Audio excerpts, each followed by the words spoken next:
हे भाऊ चल घे कापून केक आता चल. चला चला. हॅपी. अरे माझी अंगठी कुठं गेली? काय आलं? सकाळी तर होती राव. काय रे अंगठी एक्सपेन्सिव्ह होती का लय? हा रे 1.5 लाखाची होती, पण ते एक्सपेन्सिव्ह जाऊ दे. एंगेजमेंट रिंग होती ती माझी. अरे इथंच कुठेतरी पडलास ना, बघ नीट. नाहीतर तू एक काम कर, सगळ्यांची आमची तलाशी घेऊन टाक. वाटलं तर उगाच नंतर गेल्यानंतर काही गैरसमज नको. हा हा चालतंय चालतंय, चेक कर आमच्या खिशे.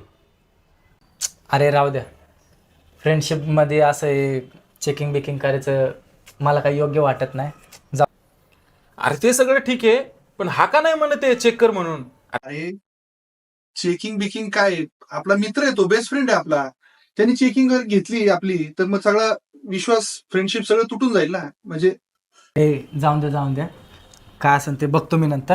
चला केक कापून घेऊ आपण. हा चला. Happy birthday to you. Happy. अरे अंगठी तर इथं आहे, इथं विसरलो होतो मी.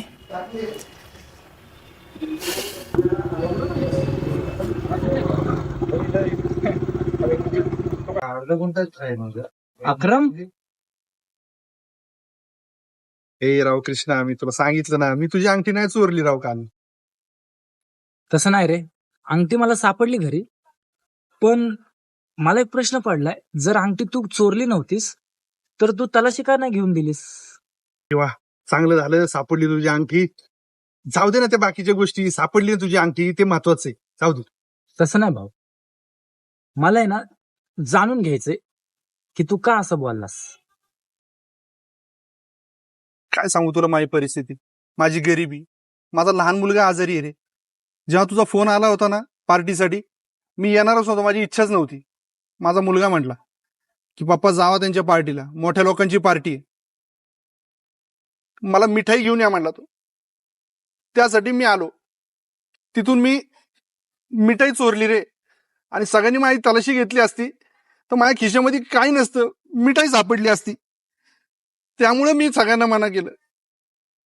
आणि माझ्या खिशामध्ये सगळ्यांनी मिठाई बघून म्हणजे मला काय विचार केला असता माझा. आणि मला माझ्या मुलाला ह्या सगळ्यांच्या मध्ये आणायचं नव्हतं. त्यामुळं मी माफ कर मित्रा, मला नव्हतं माहित तू एवढ्या वाईट परिस्थितीमधून चाललायस.